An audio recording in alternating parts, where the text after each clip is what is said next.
রাহুল দাদার বাড়ির পিছনে পুরনো কাঠের বাক্স খুঁজে পায়। বাক্সে লেখা, খোলার আগে ভাবুন। আকর্ষিত হল। রাহুল দাদাকে জিজ্ঞাসা করে। দাদা হাসি করে বললেন, পিতার সময় কেউ খোলেনি। রাহুল রহস্য উদ্ঘাটনের জন্য দৃঢ় প্রতিজ্ঞ।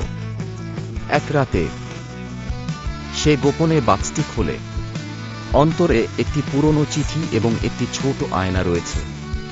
চিঠিতে লেখা আছে, আয়নাটি আপনার সত্যিকারের শক্তি প্রকাশ করে। আয়নায় তাকিয়ে সে একটি ঝলমলে আলো দেখে। আলো তাকে একটি গুহার দরজার দিকে নিয়ে যায়। গুহার ভিতরে পুরনো ধন আছে।